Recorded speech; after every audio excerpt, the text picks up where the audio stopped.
சித்தாந்தம் என்னன்னு சொன்னா தேசம் தெய்வம் அவ்வளவுதான். தேசம் தெய்வம் பக்தி நம்முடைய நடைமுறைக்கு பூராமே நாம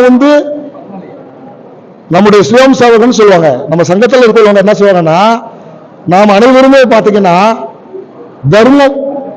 தர்மத்துக்கு கட்டுப்பட்டவங்க. அந்த தர்மத்தின் வழிதான் நம்ம எப்பவுமே நம்ம பயணிப்போம். அப்படி நம்ம பயணிக்கிற காரணத்தினாலதான் நாம் மென்மேலும் வளர்ந்து கொண்டே இருக்கிறோம். இப்ப காரணம் எப்படின்னு சொன்னா, தமிழகத்துல இப்ப பாஜக நோட்டாவா காட்டிலும் ஓட்டு கம்மியா ஆகிருக்குன்னு சொன்னாங்க எல்லா மீடியாக்கள்லயும்.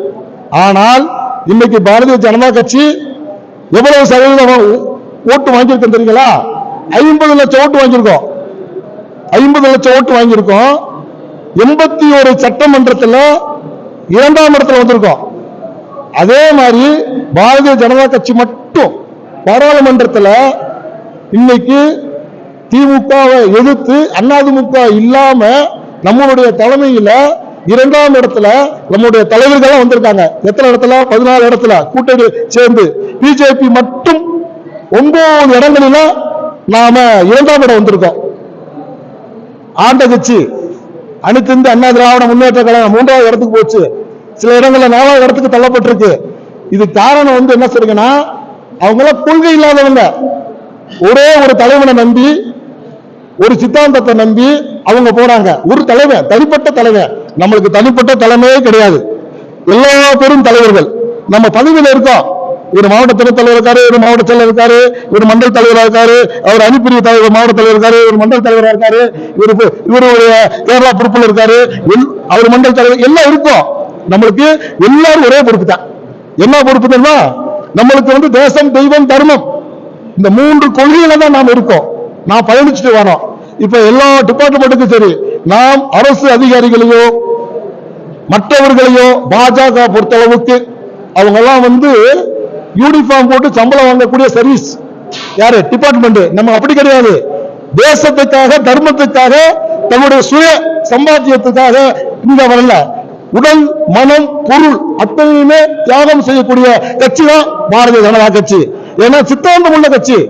இந்த சித்தாந்தத்தில் வரக்கூடியவங்க யாராக இருந்தாலும் மாற்றுக்கிடம் மாற்றப்படுவார்கள். காரணம் என்னன்னா, நம்ம எதிர்பார்க்கல. இவ்வளவு பேர் நம்ம ஒரு எதிர்பார்த்தோமா? தமிழ்நாட்டில் இவ்வளவு வளர்ச்சி இருக்குன்னு எதிர்பார்த்தோமா? இல்ல. இருக்கு. 2026ல திராவிட முன்னேற்ற கழகத்தை வீட்டுக்கு அனுப்புவோம்னா அனுப்புவோம். எப்படி அனுப்புவோம்ன்றது ஆண்டவனுக்கு தெரியும். ஐபிஎஸ் அண்ணாமலை வருவார் நம்ம எதிர்பார்த்தோமா? ஐபிஎஸ் அண்ணாமலை வருவார் நம்ம எதிர்பார்த்தோமா? எதிர்பார்க்கல. இந்த பிரபஞ்சம் அனுப்புது. இந்த பிரபஞ்சம் ஏதோ ரூபத்துல ஒவ்வொரு இளைஞர்களும் இன்னைக்கு போதை, கஞ்சா, அவின் போன்ற போதை பொருள்ல அவன் ஆண்மை தன்மையை இழக்கிறான். 40 வயசுல 50 வயசுல கல்யாணம் 35 வயசு கல்யாணம் முடிக்கிறா, உடனே டைவர்ஸ் ஆகுது. அது காரணம் என்னன்னா, இந்த திராவிட கட்சி ஊராமே கள்ளச்சாராயம் மட்டுமல்ல, கஞ்சம் அவின் போன்ற எல்லா விஷயத்திலும் இருக்கு. நீங்க எல்லாம் கேள்விப்பட்டிருக்கீங்க. அயலகத்தை திமுக பொறுப்பை வச்சு ஒரு ஜாபர் சாதிக்கு ஒருத்தர் திமுக அகில இந்திய அளவுக்கு பொறுப்பான். எப்படி கஞ்சா விற்கிறது அவனை போட்டு அவனை பிடிச்சாங்க. இப்ப அவனை அதை பத்தி ஏதாவது தெரியுதா பாருங்க. அவன் பிடிச்ச லைனை பார்த்தீங்கன்னா 10 லட்சம் கோடி. அது இன்னைக்கு செயலில் இருக்கான். யாரு? கஞ்சா. அப்ப கஞ்சாவினுடைய இதுக்கு பங்கு யாருக்கு இருக்கு?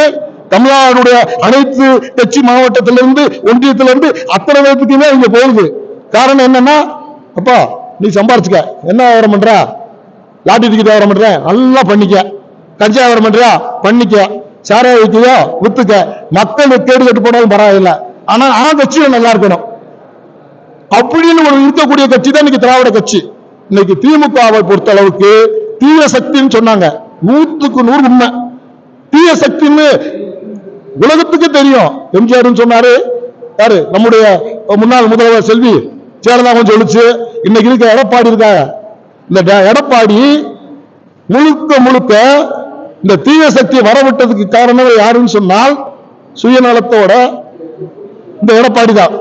இந்த எடப்பாடி போன எலெக்ஷனுக்கு முன்னாடியே நம்ம சொன்னோம். நம்ம அகில பாரத தலைவர்கள் கூப்பிட்டு சொல்றாங்க, எடப்பாடிய கூப்பிட்டு சொல்றாங்க, அப்பா இன்னைக்கு தமிழ்நாட்டில் சட்டமன்ற தேர்தல் நம்ம போட்டிடுறோம். நம்ம டிடிவி இப்ப நமக்கு அணியில் இருக்க மாதிரி டிடிவி தினகரன் போன்ற அணிகளை சேர்த்துட்டா நம்ம ஜெயிச்சிடலாம் நம்ம சொல்றோம். இவ கட்சியை தான் காப்பாற்றணும். யாரு மனசத்தாலும் மறுபடியும் இருக்கணும். யாரு எடப்பாடி எந்த வீட்டுல அந்த பத்தி இல்லை. எனக்கு கட்சி தான் மெயின். நான் ரெட்டலை கைப்பற்றணும் கட்சியை கைப்பற்றணும் ஒரு சுயநலத்தை பயன்படுத்த காரணத்தினால ஒரு தீய சக்தி ஆட்சிக்கு வந்துச்சு. இதுதான் உண்மை. ஏன்னா அந்த தீய சக்தி வரவிடாத காரணம் யாரு? இந்த எடப்பாடி தான் காரணம். ஏன்னா இவனுக்கு கவனிப்பைய வெகு விரைவில் உள்ள ஓப்படா யாரு? எடப்பாடி. எடப்பாடி மட்டும் இல்ல, அனைத்து இந்திய அண்ணா திராவிட முன்னேற்ற கழகத்தை சேர்ந்த அமைச்சர்கள் கூட உள்ள ஓப்படாப்ப உள்ள போறதுக்கு தயாராகிட்டான். ஏன்னா அவன் பூராமே நல்லவே இல்லை. அவனும் தேசத்துக்காக இல்ல, ஒரு தலைவனுக்காக இல்ல, கொள்கை இல்லாத கட்சி தான் எனக்கு தமிழ்நாட்டில் ஆளுது. ஆனால் நம்ம ரூபா கொடுத்தா ஜெயிச்சிருப்போம். எல்லா பேரும் சொல்றாங்களா? ரூபா கொடுத்தா ஜெயிச்சிருப்போம். ஏன் இன்னைக்கு நம்ம ரூபாய்க்குனாலதான் 300 ரூபா கொடுத்த ஜெயிச்சிருக்கலாம் அப்படின்ற ஒரு பேச்சு வந்துச்சு பரவலா. உண்மைதான். ஆனா நாம் ரூபாய் கொடுத்திருந்தா இன்னைக்கு ஜெயிச்சிருப்போம். ஆனா ஜெயிச்சிருக்க அந்த பலன் இருக்காது. என்ன பலன் இருக்காது? ரூபாய் கொடுத்துறாங்க ஜெயிச்சுட்டாங்க போயிடும். ஆனா நம்மளுடைய சித்தாந்தம் அப்படி அல்ல, நம்முடைய கொள்கை அப்படி அல்ல. ஏன்னா நம்ம தேசம் நல்லா இருக்கணும், இந்த தெய்வம் நல்லா இருக்கணும். நம்ம பாரத தேசத்தை பத்தி சிந்திக்கக்கூடிய தலைவன் தான் இன்னைக்கு மோடிஜி இன்னைக்கு ஆட்சி அமைச்சு உட்கார்ந்துட்டு இருக்காரு. ஆனா அவர் மூலியமா இப்ப எவ்வளவு நினைக்கிறீங்க?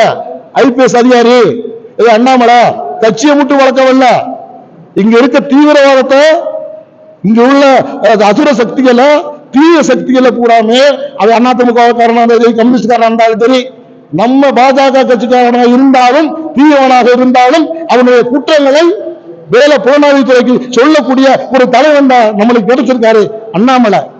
அப்படிப்பட்ட தலைவன் கீழ் நாம் வேலை செய்யறோம். அந்த வேலை செய்யறதுல நாம புண்ணியம் செஞ்சிருக்கிறோம். அந்த புண்ணியம் செஞ்சதுனாலதான் நம்ம இந்த துறையில வந்திருக்கோம்.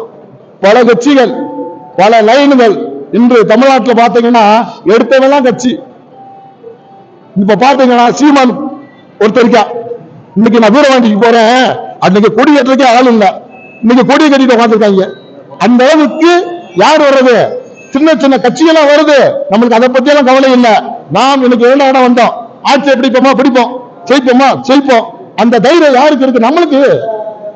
என்ன அரசு பண்றாங்க பண்ணுங்க. நம்ம தர்மத்துக்காண்டி உள்ள வரோம், நியாயத்துக்கு தானே வரோம். நாம ஒன்றும் ஒரு குற்றவாளியா வரல. இல்ல, இந்த நாடு நல்லா இருக்கணும்.